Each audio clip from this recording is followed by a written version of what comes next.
Okay. Cool. All right, well, welcome to TRG's this week's episode. We have another guest. He's actually one of my mentors and coaches when I went out to Bali for a month-long yoga teacher training. This is Rohil. So, Rohil, if you could introduce yourself to everyone a little bit. Hi, my name is Rohil, and I'm from India, currently based in Bali, where I have been doing yoga teacher trainings, and I'm also at the moment offering a lot of online stuff through the pandemic. And yeah, That's great. So, I know I got to know a little bit about you while I was in Bali, and so I'm really just curious more so about your journey through personal growth and maybe what got you into teaching yoga and now into your position of teaching online courses. And I know you recently launched a backbending course as well as I think you're putting together a breathwork class as well. And I'm sure you have other projects you've done over the years that I'd love to hear about. yeah. So my journey into yoga began actually in childhood. My mom used to do yoga, and so she would constantly drag me along to do some yoga with her. She had a tutor coming over home. And at the time, I didn't really enjoy it. I was like, "Oh, mom, why are you making me do this?" But I think some things stuck. And when I rediscovered it in university, that at that time it was sort of I was just coming out of um, puberty and growing up, and all these things. And through that process, I could pick up yoga very easily because I already knew the postures. I knew how to breathe in them. I had been you could say forced but made to meditate as a kid. That was also something that came easier to me because it was sort of you replicated that same, okay, I'm supposed to be here for 20 minutes without getting up. Okay, let me do this. So that was how my journey into yoga began. So in university, it was more sort of I was meditating because of course, hearing about and reading about so many of the benefits of meditation, and also just for that quest or that seeking of inner peace was why I began to really start a meditation practice. And the yoga, the asana practice really came from I've always been into sports, into fitness. And so at that time I was really getting into mountaineering and climbing, and very stiff at the time. So yoga was something that I was using as a supplement to my climbing and mountaineering that would help me become better at it. So it started from mainly that more physical perspective of wanting to increase flexibility. And I also started meditation at the same time. And over the years, those have sort of come together quite beautifully. And yeah, now I think my practice is on a day-to-day basis. It's very um, it's just a little bit of everything, and it's more sort of intuitive, a lot of breath work, meditation, and asana. So trying to take care of all aspects of the physical, mental, emotional, spiritual. Yeah. That's So awesome. do you have go ahead. So, Rohil, I have a quick question. As a novice who's never done any sort of yoga or even tried to, I know I have some flexibility, but anyways, what is asana as like? Because that's I know you mentioned that. Is that something of structure to yoga, or what is asana? So in a sense, in today's day and age, a lot of people attribute asana to yoga. So they see yoga through the prism of asana, and that's usually asana is the physical postures, and it's the starting point where most people are introduced to yoga or come into contact with yoga. But yoga is an eight-limbed path. So asana is one of those eight limbs.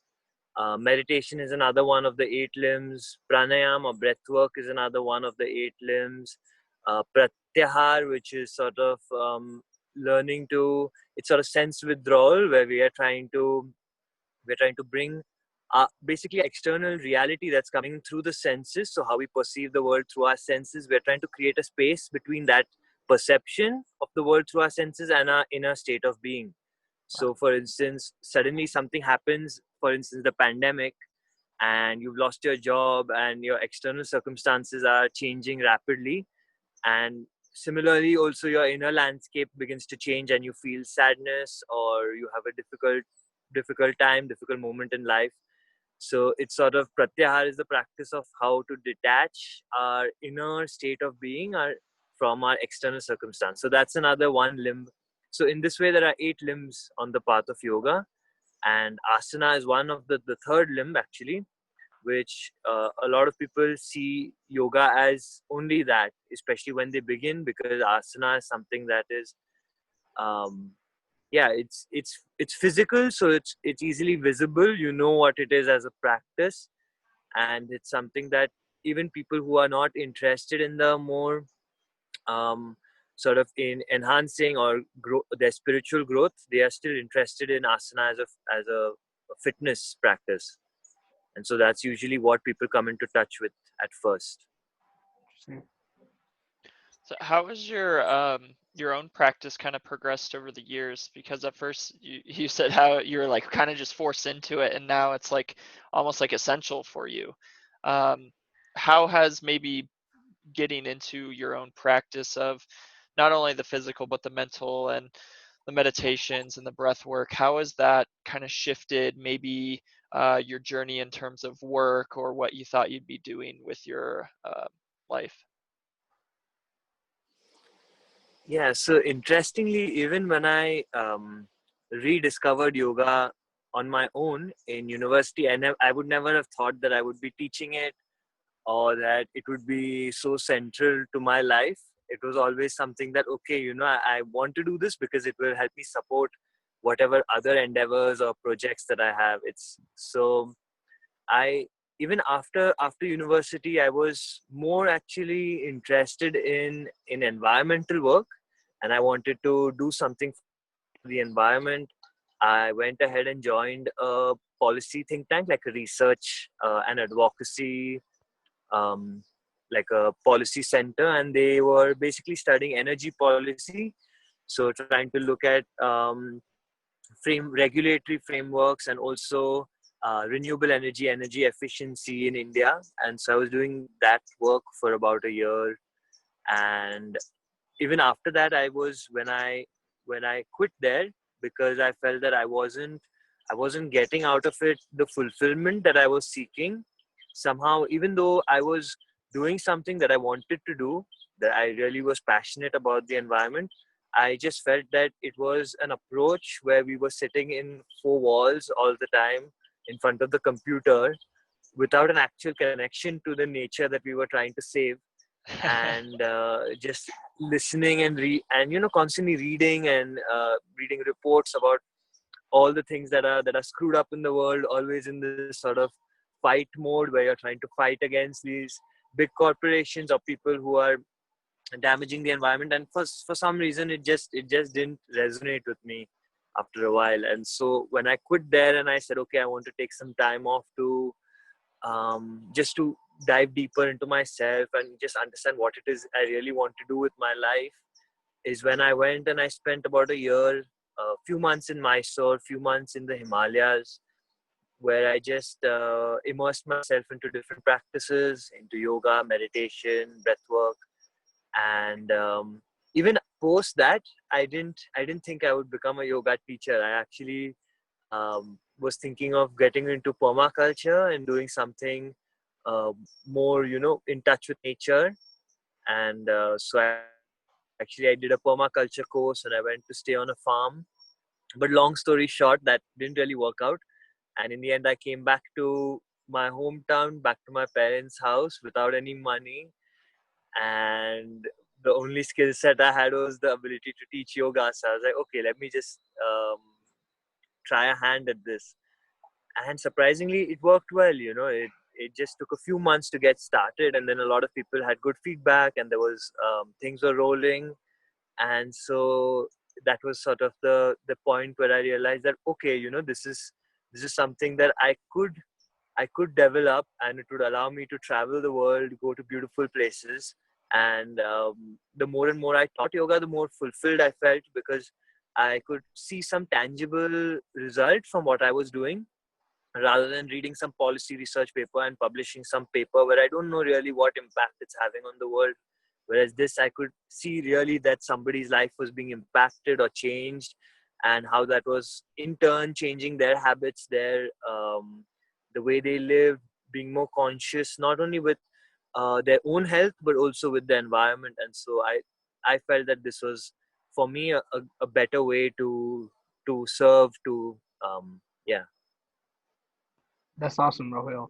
And do you think that now with that journey, is that something that you are still trying to discover your purpose in life, or is that something that you're already understanding of what you're currently doing? um it's interesting, because I think that purpose in life at the moment, for me, I sort of know what I want from life, but I also, the purpose is something that is being created, that is being that that I'm actively working on day by day. And I have actually a lot of different ideas and visions, which some short term, some long term, some medium term. But I think that what yoga has done for me is it has brought me into that state of stillness a little bit, where I'm not so much caught up in what society or parents expectations of me are. I'm not so much caught up in ideas of what success is, and also not so much caught up in the desires and things that would generally be placed upon me by society. So things that I would, so I'm not really um, looking for that amazing house, or that. So based on all of these things, I feel like what yoga did for me is it took out the pressure of having to find a career that would cater to all these desires and all these. And so it really freed me to be able to then see what it is that I really want to do, what are the things that I really want to impact. And through that process also, I think that it's given me the ability to start thinking bigger. I can now have bigger ideas, grander visions, because it's not, I'm not scared that, oh, maybe that will not make me money, or maybe that will be so hard. It's something that is, and I can truly do what I want to do. So with all this, so now kind of jumping into the you yoga has kind of broken you away from all of that, the pressures you were talking about. So how do you like how do you define success for you, not based on any other cultural thing?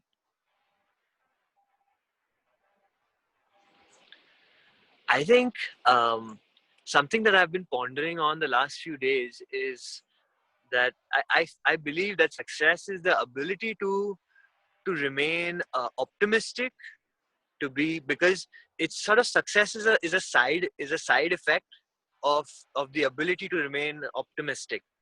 And what I mean by this is that a lot of the times you find people who give up hope. They have some vision, they have some project, and then they face difficulties, they face challenges, they give up hope. Or somebody is starts to do something, hits a roadblock, and then sees, oh no, becomes pessimistic, that, oh, this is not really going to work out. So I believe that I'm coming to see that in life, that nothing is really impossible, that we can do anything that we put our minds to. It might take a lot of effort, a lot of hard work, many years, a lot of time, but it's possible as long as we have that optimism. So I think really success for me is the ability to be optimistic for long periods of time.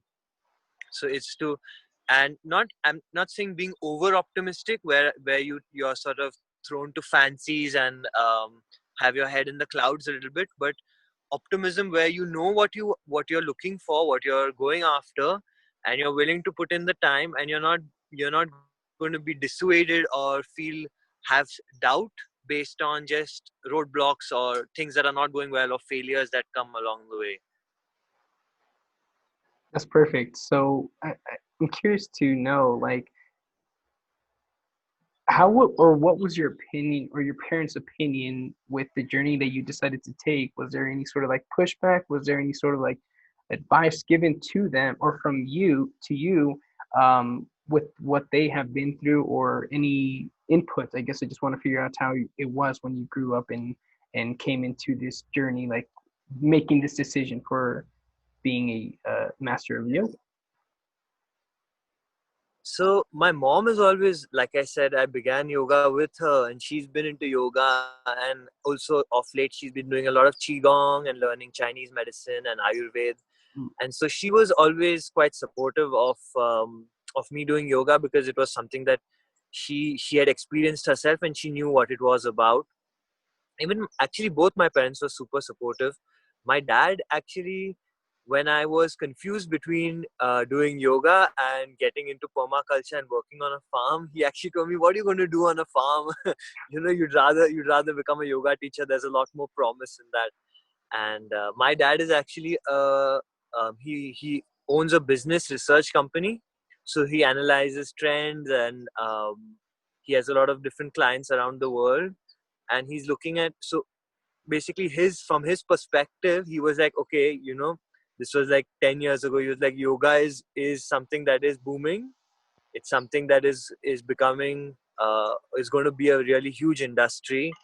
And you being Indian, and the way you are, you're going to do well in this space. So that was his sort of his advice to me, and he was actually dissuading me away from doing the permaculture and environment. He was like, it's a better choice to do yoga. But at the time, of course, I was like, no, I don't think it's the right way. And I was actually sort of not listening to him. And so it's it's funny, they were actually encouraging me into this path, but I was the one who was a bit skeptical of That's it. cool. That's cool. How would you say, in terms of like, because you said you had like skepticism kind of along the way. How have other people, or maybe people that you looked up to, or maybe even your parents, helped influence you during those times of maybe doubt during something? Do you have like a support system in that realm that helps you, like, if you ever, fall from grace and that like driven mentality, do you have like a good support system behind you that you think uh, was one of the main reasons you are where you are now? um, my family has always been very supportive, but I don't think that was the main support system that pushed me through this, because at the time I was also not really going to them to ask for help or for support. I was sort of in this more independent streak.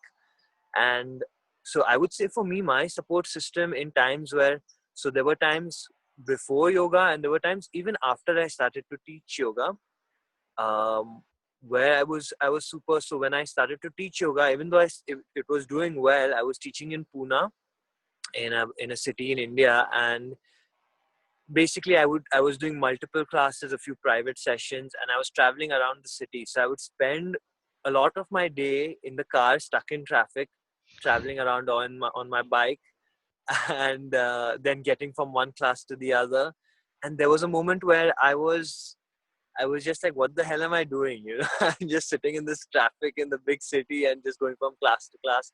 And so there was also a periods even there where there was a lot of doubt, where there was, oh, am I going to be able to, now I've set up this practice and this teaching here, and I have so many students, does it make sense to move somewhere else? And there's always these always moments of doubts, and I guess in everybody's journey.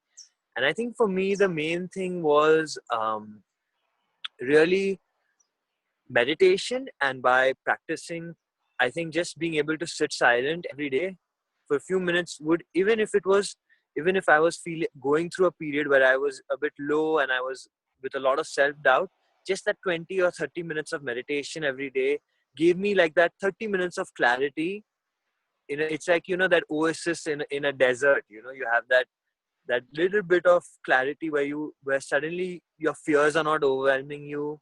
You're not sort of completely inhibited. You realize that, oh, there is more to life than just I've always, and you sort of see life through different perspectives, where you realize that, for instance, I've never gone hungry ever in my life. I've always been provided for. I've always been taken care of. So what am I actually fearing? you know I was worse off few years ago than I am today, and at that time I wasn't fearing anything. So it's sort of you can once through meditation and through being able to still what is going on in your mind right now, I think you're able to see little more larger perspectives, looking back at your past, looking into your future, and in that way I think meditation was really my support system, where whenever I felt too much too much going on in my mind, too much going on in the emotional sphere, I would resort to meditation to just help me calm down and see life from a different perspective. And with that regular practice over the years, how has that shifted your mindset? Because obviously, like you said before, there's times of doubt and all that jazz. But now with the regular practice, and you're changing your perspective over and over again. How is that? Like, what is your compare then to like then in your head to now in your head? What is the difference there in terms of the thoughts and maybe the doubt? Like, what's the difference there? I think that when I compare the way my mind was when I began these practices as now, I feel that now I can very quickly catch any sort of sabotaging thoughts, self doubt. It's as soon as it arises. It's not that it doesn't arise. As soon as it arises, I can observe it. So I don't. It doesn't run unchecked. Whereas at that time, that sort of self doubt would arise, and it would become made big, and it'd be like a rolling stone. And then for a few days you're thinking about that, and you're like, oh no, there's no way I'm going to be able to do this, or you it sort of runs unchecked. Whereas nowadays that thought arises, and I immediately notice it, and I can immediately sort of not give it any of my energy, so I can just put it to the side and say that okay, I just need to continue with what I'm doing, and I'm not going to give it too much of my time or energy or attention. So I think that's one of the big things that a daily meditation practice has done for me. And I think that as you practice it more and more, any of these practices, whether it's breath work, it's yoga, it's meditation, you are over time really able to, it's like a refuge. So it's like a safe space that you're able to come back to whenever you need to. And so when you're in the beginning of your developing the practice, it's not really as much of a safe space, because you may sit for that 30 minutes, but it's not guaranteed that that 30 minutes will actually calm you down, or you will feel relaxed after that. Sometimes you might even feel more agitated, so that meditation practice might not really help you. But I think as you do it over the years, what happens is that the percentage of like, say it's not 100%, but now say I'm agitated with something and I sit down to meditate, there's a 90% chance that that meditation practice will calm me down and remove that agitation. Whereas when you start, that percentage is a bit lower, I feel. So that's what even in Buddhism they talk about meditation being the jewel. So it's something that as you do it constantly, it becomes a refuge, somewhere that you can go into when you need to take time off from everything that's happening to you at that moment. That's powerful. So, upon doing a little bit of research on you, Rohil, I actually have a couple questions that were very intriguing. So, can you kind of explain about what, excuse me if I'm mispronouncing this, Ayurveda Agni? I don't know if I'm pronouncing that right, but what is that? And I saw you did like a 7-day thing on Instagram, so I kind of wanted to figure out what that was. Ah, so Ayurveda and Agni. Ayurveda is it's a sister science to yoga. So it's a it's a it's a herbal medical system, which is also a lifestyle system that goes along with yoga. And Agni in Ayurveda is fire, or a digestive fire. So Ayurveda speaks a lot about how we can how we must activate our digestive fire, and they give a lot of so for instance, a lot of other even natural medical systems around the world like naturopathy and stuff will also look more at the what we are consuming. So they will try to study more about what we are consuming, what climate we're consuming it in, etc., which is all outside of us. So you're saying that, okay, this food is unhealthy across the board for everybody, or this food is healthy across the board for everybody. But that's not the perspective in Ayurveda, because Ayurveda recognizes that we all have a very different body composition, a different agni, a different digestive fire that digests different foods differently. So you in Ayurveda you can't give a prescription of a particular food type across the board for everybody.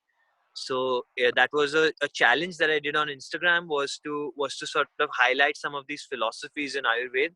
So like one of them, for instance, is where um, so even today, like modern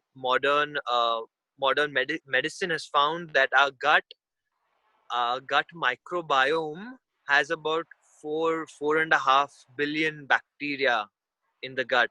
So we actually, science is now finding that we have more bacteria in our body than we have human cells. So we are probably more bacteria than we are human. And this gut bacteria for each, because we have so much bacteria in our gut, which is about, I think, 2.5 kilograms of bacteria in the gut. It's um, it's different for each person, this bacteria. And so Ayurveda is also focusing on how we can repair or change the composition of this gut bacteria. So you eat different foods, it reacts differently with this gut bacteria. So I may eat a pizza full of cheese, and it may have a completely different effect on my system, on my gut, than somebody else's gut. So this is what Ayurveda is trying to also understand our own individual bodies. And so not only understanding the medicine that the body is taking, but also understanding the body that is taking that medicine. So that's the concept of Agni and in Ayurveda. Wow. Gotcha. So with taking I guess like a little step back, for someone that would be maybe that has never meditated before or is just getting into it, what would be a good practice you'd recommend? Or what would you recommend someone do? Maybe something they can start incorporating every day or I think the first thing on a meditation practice is to make a commitment to meditate every single day, and to have maybe something that holds you accountable to that commitment. So if you're not able to hold yourself accountable, maybe have a challenge with somebody else. I don't know, maybe put something that's meaningful or dear to you. It could be like you can bet money on it, or just something that holds you accountable to having a daily practice. And I think if that's like in meditation, that's 90% of the job done, I think, because it's meditation is not about doing something, it's about being. And so it's, even though today there are hundreds of tools, hundreds of techniques, I think the most important, it doesn't matter what tool or technique we do, because at the end of the day, the real meditation is being able to sit without having to use a tool or technique, to just sit and let the mind do what it needs to do to calm down. And so I think just establishing a daily practice is most of the work. And then when you begin, like a practice that I used when I began to meditate was just it's a Tibetan practice where you just count the breath. So you count from 1 to 10, and then you start over from one again. And if your mind wanders in between, say you manage to count to 4 and your mind wanders off and you lose count, you again bring your mind back and you again start from 1. If you manage to finish to 10, you again start from 1. So that I found is a really easy practice. You are using the mind still in this practice, but it's something where, what I find with this technique is, it's very easy for you to know where you have become distracted, where your mind has wandered off. And so it's easier to start bringing your mind back. So it just like the counting is like a hook. It just sort of constantly brings your mind back. nice. And would you recommend any sort of other like physical practice like an asana yoga practice or maybe incorporating some sort of Ayurveda type practice as well, or do you think it's best to just kind of go one at a time and build each practice individually, or what would you say for those?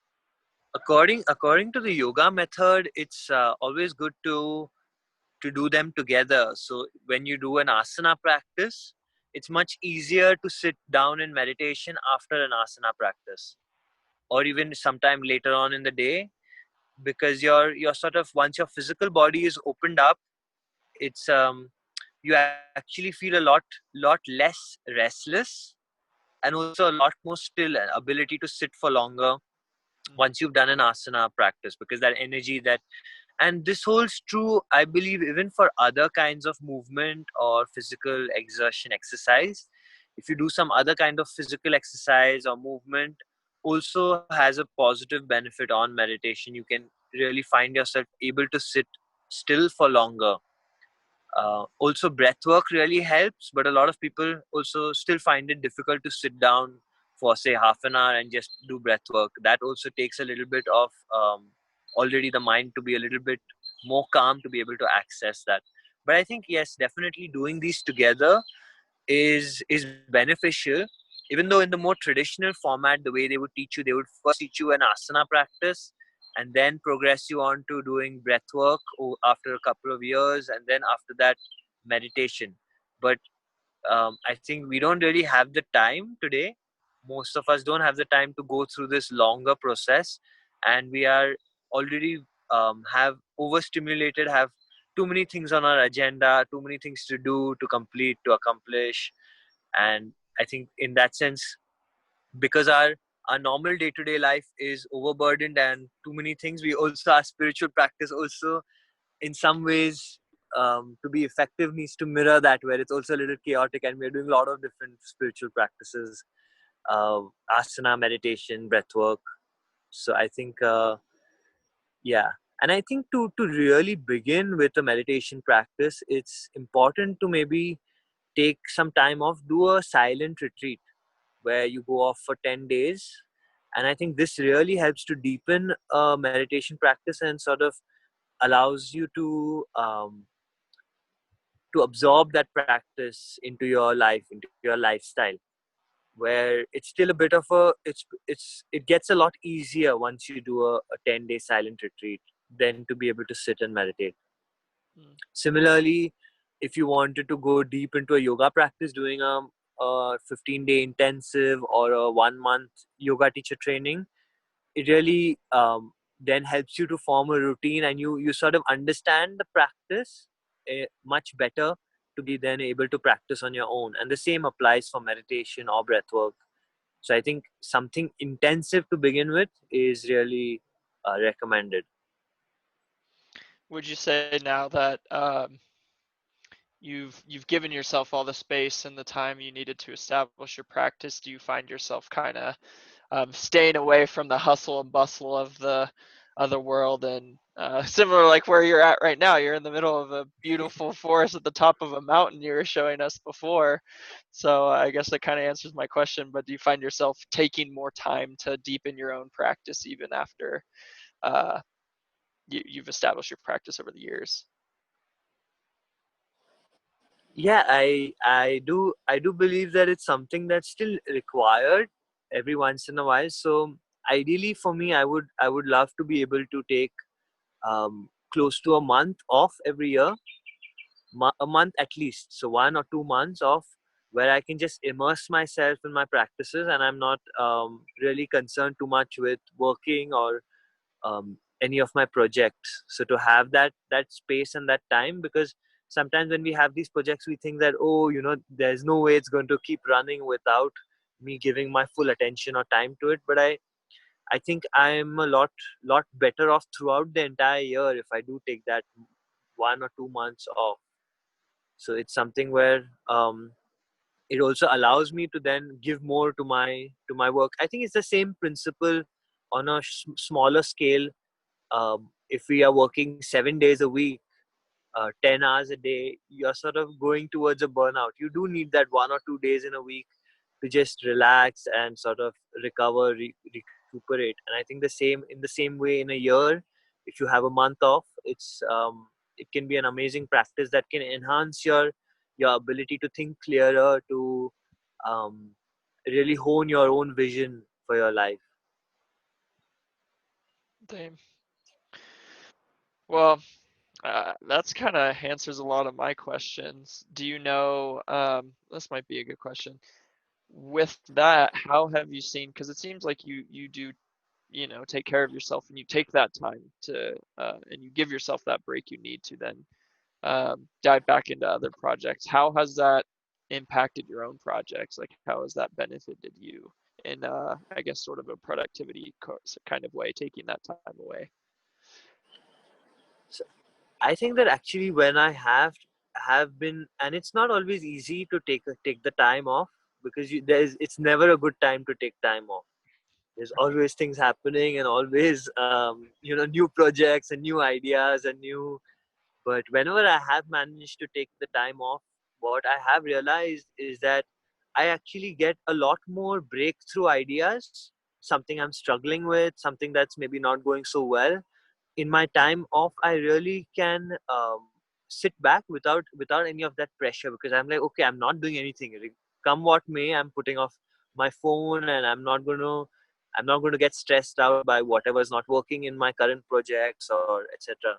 And I found that actually you come across these breakthrough ideas, these novel ideas, where sometimes when you're caught up in your projects all the time, you're sort of just bumbling through everything. It's like things are hitting you, and you're just half of the time you're just trying to cope up with things, and the other half of time you're trying to implement new things. And so this just gives you the space to really take a longer perspective, to think bigger, to have those breakthrough ideas. And I think that's really essential if you want to um, really go past mediocrity in your projects. So I think in that sense, at least for me, that's how I feel about it. Gotcha. That's awesome. Yeah, I'm actually taking my own little break coming up. I took some of the advice from the class and actually picked up a work trade gig in Maui for 2 months. So very Oh, minimal effort, nice. kind of stepping away from a lot of the projects that I'm currently working on, and then deepening my practice. So I'm really looking forward to it. So I'm taking Wow, the that's advice given already. So I'll report back here in a couple months what I found. So yeah, that's uh, cool. That's cool. well, Eric, There's do you have actually good? this concept for me also came from this book that I read called Deep Work by Oh, Cal Newport.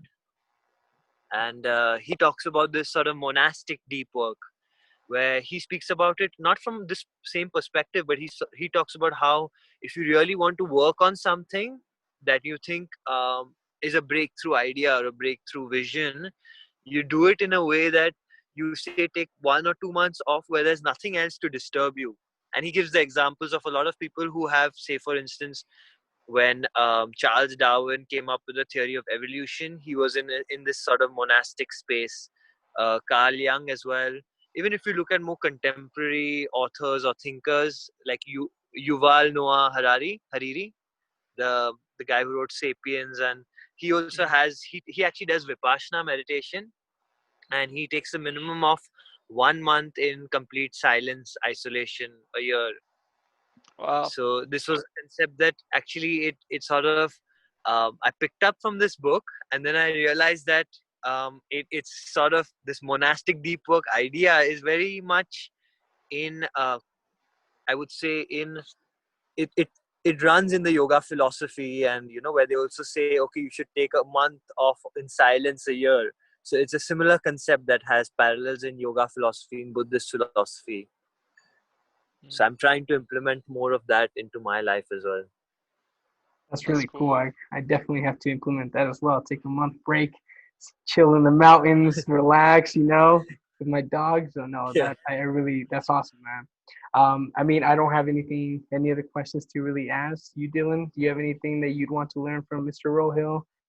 Awesome. No, any last minute things you want to shout out, things you're working on that you'd love people to check out that maybe could learn more about you, that maybe someone that resonated could find you and hear more Yeah. from you? So at the moment, I am working on some online offerings, and like you mentioned in the beginning, I have a backbending course, and I'm also launching a breathwork course, and also planning to launch a few more courses in the future. You can find them through my Instagram at shivatman_yoga, and also on my website. And I am also now thinking about how I can create maybe some programs or things that can help people who are maybe stuck in the at home. Or so I'm actually trying to collaborate with some people to create, say, a mixture of giving Ayurvedic recipes for home, for cooking at home, along with a meditation practice, a yoga practice, so like a whole lifestyle course, Cool.